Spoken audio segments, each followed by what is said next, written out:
নমস্কার বন্ধুরা, কেমন আছেন? বাঙালি অনুপে আমি অনুপ নতুন ভিডিও নিয়ে হাজির হয়েছি আপনাদের সামনে। আজ দেখাচ্ছি একটু লেট করে একটা ভিডিও। সেটা হচ্ছে, আপনারা সকলে জানেন 10 তারিখে উপনির্বাচন হয়েছে। এই উপনির্বাচন কী ছিল? 4টি বিধানসভা, পশ্চিমবঙ্গে 4টি বিধানসভাতে উপনির্বাচন হয়েছে। এই 4টি বিধানসভার ভেতরে আমি যে কর্মরত ছিলাম, অথবা আমি যে মেন স্ট্রিম চ্যানেলে কাজ করি, সেই চ্যানেলের হয়ে আমি যে ডিউটি করেছি, সেটা সারাদিন ভোর থেকে রাত্রি 9টা-10টা পর্যন্ত ডিউটি করেছিলাম। সেই চ্যানেলের যখন আমি কাভারেজ করেছি, তাই জন্য আপনাদের এই আমার যে ইউটিউব চ্যানেল, সেখানে আমার ভিডিওতে দেরি হয়ে গেল, তাই পরের দিন ভিডিওটা দিচ্ছি। এই যে এখানে আমার যে ডিউটি ছিল, মুকুটমণি অধিকারী, তৃণমূল প্রার্থী, তিনি লোকসভাতে দাঁড়িয়েছিলেন। তিনি এই যে রানাঘাট দক্ষিণ কেন্দ্রে তিনি একজন বিজেপির প্রার্থী হয়ে লড়াই করে জিতে তিনি সেখানে জয়ী হয়েছিলেন বিধানসভায়। তার পরবর্তীতে তিনি তৃণমূলের টিকিট নিয়েছেন এবং সে তৃণমূলে জয়েন করেছেন। জয়েন করার পরে তৃণমূলের সাংসদ পদের জন্য তারা লড়াই করেছিলেন, কিন্তু তিনি হেরে গেছেন জগন্নাথ সরকারের কাছে। পরবর্তীতে তিনি আবারও এই কেন্দ্রে, যে কেন্দ্রে তিনি বিজেপির বিধায়ক ছিলেন, সেই কেন্দ্রেই তিনি তৃণমূলের প্রার্থী হয়ে লড়াইয়ে নামলেন। তবে সেই লড়াইয়ে নামার পরে আমরা পাল্টা অভিযোগ, বিভিন্ন অভিযোগ আমরা দেখেছি, শুনেছি, পরিস্থিতি আমরা দেখলাম। আমরা সারাদিন ছিলাম। এই প্রতিটা মুহূর্তের ভিডিওগুলো আপনাদের টুকরো টুকরো ছবি আপনাদের দেখাবো। সেই ছবিগুলো আপনারা দেখুন, দেখে আপনারা কমেন্ট করে জানাবেন। এখনও ভোট গণনা হয়নি। ভোট গণনার পরে কার এই সিটটা দখলে যাবে? তৃণমূলের দখলে থাকবে, না বিজেপির দখলেই থাকবে, না বামেদের দখলে যাবে? মূলত এখানে লড়াই, যেটুকু আমার নজরে পড়ল, যে বিজেপি আর তৃণমূলের মধ্যে লড়াই। সেখানে কে এখন এখানে এগিয়ে থাকবে, সেটা কিন্তু দেখার জন্য আপনি ভিডিওগুলো দেখুন। ভিডিওগুলো দেখার পরে আপনি সিদ্ধান্ত জানান। আপনার মনে করা যে কে জিততে পারে, সেটা আপনি কমেন্ট করে জানান।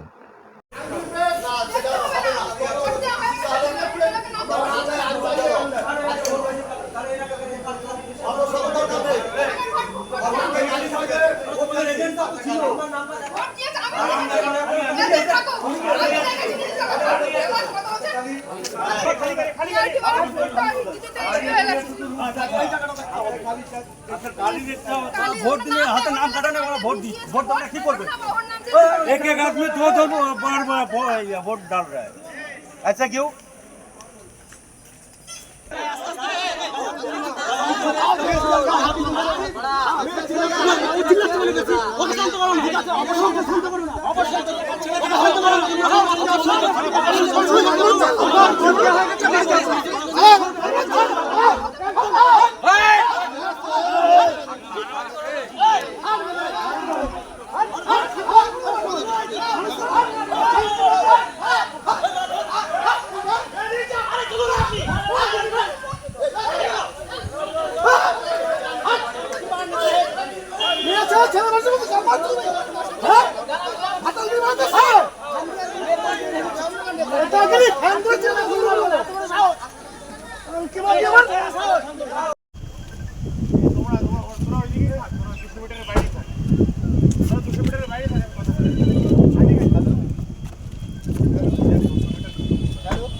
क्या है वो इधर का मसला है। ठीक है, कोई पार्टी कर सकते हैं,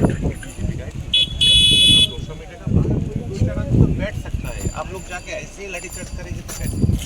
आपको देखिए, लाठी चार्ज करना है, इधर भी गैदरिंग है, 4-5 आदमी की जाता है, उधर भी गैदरिंग, सब लोगों को ऊपर करना है ना। हम लोग लाठी चार्ज करते ही नहीं, और उसके लिए नहीं। अब मैं दिखा रहा हूँ सर, बोलने तो दीजिए। हाँ बोलिए। और नहीं तो कहिए तो मैं नहीं बोलता हूँ। अति हो जाता है ना, कहीं पे भी रोड पे ही अगर आने नहीं दे, टॉर्चरिंग करे, तो हमें कई बार मना करता हूँ, लेकिन उसके बावजूद भी नहीं मानते हैं। आप जैसे जा रहे हैं, तो हम यहाँ किस लिए आए कि आपको कहीं कोई परेशानी न हो, समझ रहे हैं? यही तो मेरी दायित्व है। स्टेट वहाँ गए बुलाने के लिए, स्टेट पुलिस साथ में है, उनसे पूछिए। तो सेंट्रल पुलिस के साथ मैं बात कर लूँगा क्या हुआ है नहीं हुआ है, लेकिन आप लोग अचानक सबके ऊपर लाठीचार्ज करना, देखिए क्या है कि आप आपको एक बात बताता हूँ। देखिए, ये जो रानाघाट साउथ है, ये मतलब ऐसे जैसे लोकसभा में मैं कैंडिडेट था, मैंने एक वायलेंस नहीं हुआ था, एक नॉट अ सिंगल वायलेंस। लेकिन क्या है, रानाघाट साउथ मतलब जाएगा ही ऐसे कि वायलेंस के लिए मशहूर है, ठीक है। तो आप लोग ऐसे मतलब अभी कोई ऐसा दस्तक नहीं तो मैंने बोल दिया कि नो वायलेंस पार्टी, फिर आप लोग आके लाठीचार्ज करेंगे और आप लोग करके चले जा रहे हैं। फिर जाके वो जो बीजेपी का जो कुछ लोग तो है उन लोग थ्रेट कर रहे हैं उन लोगों को। जब आप लोग जब चले जाएंगे तब तो आपको 2 दिन बाद चले जाएंगे, तब हमारा इधर क्या होगा? आपको समझना पड़ेगा। अब ऐसे लाठीचार्ज मत कीजिए, आप समझाइए। उसके लिए नहीं मैं वो ठीक है, मैं समझाएगा। लाठीचार्ज नहीं करना चाहिए ना, आप तो पूरा इलाका में लाठीचार्ज नहीं कर सकते, इतना स्टाफ भी नहीं है। नहीं, हम उसके लिए नहीं है, मैं वो काम नहीं कर रहा। कहाँ आपको ऐसा मान लगा? लीजिए कि 1 बजे के बाद आपको सारा एरिया में लाठीचार्ज इतना, तब आपको तो फोर्स बुलाना पड़ेगा। नहीं, ऐसा स्थिति मत पैदा कीजिए आप। उसको रोकने के लिए सर ऐसे आप समझाइए, आप जाएंगे तो लोग डर के भाग जाएंगे, आप समझाइए ना, लाठीचार्ज मत कीजिए, ठीक है। और जो बोल रहा है सेंट्रल, पहले बंगाल पुलिस को बताइए कि इधर इधर हो रहा है, आप जाइए, नहीं हो तो आप लोग आइए, प्यार से समझाइए सब लोग, ठीक है। कोई वायलेंस नहीं हो रहा है हमारा तरफ से, ठीक है। जैसे बाहर में होता है, मैंने तो यूपी में देखा है, सपा का एक भी फ्लैग नहीं है। बंगाल बहुत अच्छा है, आप लोग को समझना पड़ेगा। सेंट्रल आपको बता दिया, ठीक है, आप उस हिसाब से कर रहे हैं, ऐसा ठीक नहीं है। मुझे भी बहुत सारे बूथ में रुका गया, मैं तो 2-4 मिनट तक रुक सकता हूँ। मुझे आप लोगों का वोट बोले साहब चाहिए, अरे चाहिए मतलब मेरे लिए इलेक्शन है। সুরক্ষিত জলে স্বনির্ভর জীবন। জল জীবন মিশন মানে শুধু সব বাড়িতে নলবাহিত পরিশুদ্ধ পানীয় জল নয়, জল জীবন মিশন মানে কর্মসংস্থান, স্বনির্ভরতা। এখন ঠিক মতন কাজ করতে পারছি, বাচ্চাকেও সামলাতে পারছি, এখন আমার এতটা অসুবিধা হয় না। জল জীবন মিশনে গ্রামে গ্রামে তৈরি হচ্ছে কর্মসংস্থানের সুযোগ, সময় বাঁচিয়ে স্বনির্ভরতার পথে পা রাখছেন মেয়েরা। Jal Jeevan mission, building partnership and changing lives, জনস্বাস্থ্য কারিগরি দপ্তর, পশ্চিমবঙ্গ সরকার।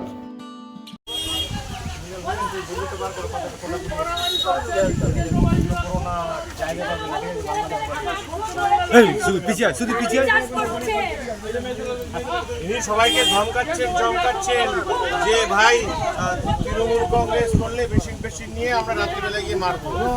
করোনা বাবা, এগুলো করোনা বাবা, এগুলো করোনা, হ্যাঁ এগুলো একদম করোনা, ঠিক আছে, এগুলো করোনা, মস্তানি করোনা। বাপেরও বাপ আছে তো মস্তানি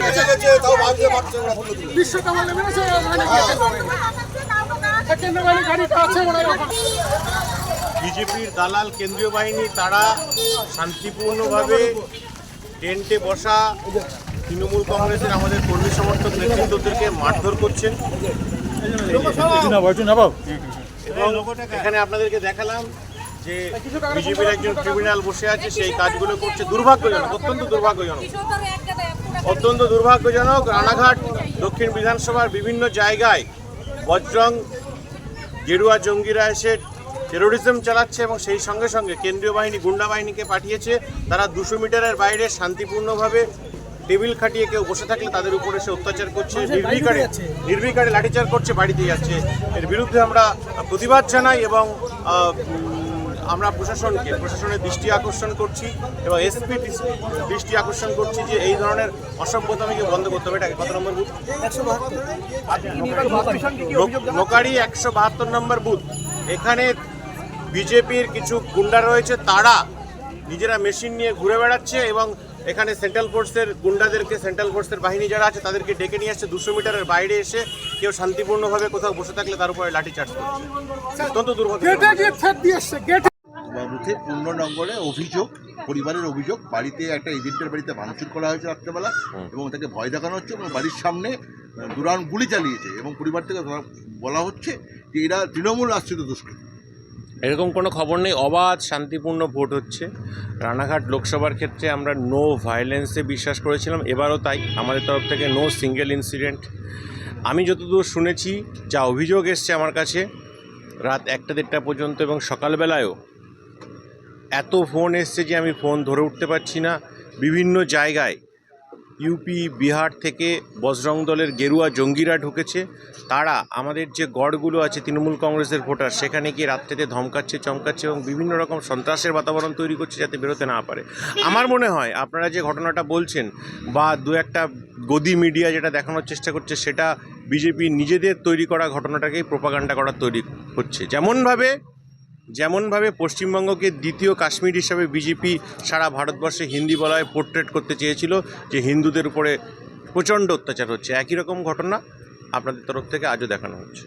মনোজ বিশ্বাস যে প্রার্থী তিনিও দাবি করছেন ঠিক একই পাল্টা, যে তৃণমূল প্রার্থী তিনি বহিরাগত প্রচুর মানুষ নিচে ভোট করেন। মনোজ বিশ্বাসী তো বহিরাগত, তিনি এখানকার চরিত্র, এখানকার মানুষ, এখানে কারা আছেন, কি হয়, বিজেপির লোকজনই ওনাকে চেনে না। ওনার এসব আজগুবি গল্প, রাত্রেবেলায় উল্টোপাল্টা স্বপ্ন দেখেছেন, উল্টোপাল্টা খেয়েছেন, পেট গরম হয়েছে, ঘুম হয়নি। তৃণমূলের বিরুদ্ধে নেওয়া হয়েছে যে বিজেপির সদস্যের বাড়িতে ভাঙচুর হয়েছে, কি বলবেন? এটা একদমই একটা প্রোপাগান্ডা, যেভাবে বিজেপি প্রোপাগান্ডা তৈরি করার চেষ্টা করেছিল লোকসভা ভোটের আগে, যে West Bengal is the second Kashmir, যেখানে হিন্দু নিধনযজ্ঞ চলে, মায়েদের উপরে অত্যাচার হয়, বোনেদের উপরে অত্যাচার হয়, দিদিদের উপরে অত্যাচার হয়। এই যে আপনি তো রাস্তায় চলে এসেছেন, আপনার উপরে অত্যাচার হয়েছে। তো এই ধরনের প্রোপাগান্ডা তৈরি হচ্ছে, এই ধরনের প্রোপাগান্ডা তৈরি করা হচ্ছে, এবং কিছু গদি মিডিয়া যারা এখন বিজেপির দালালি করছে তারা এগুলো করছে। এটা বজরং দলের গেরুয়া জঙ্গিরা ঢুকেছে ভাই, তারা এলাকায় সন্ত্রাস করছে, নিজেদের মধ্যে সংঘর্ষটাকে বিজেপির দালালরা এটাকে অন্য তৃণমূলের উপরে চাপানোর চেষ্টা করছে।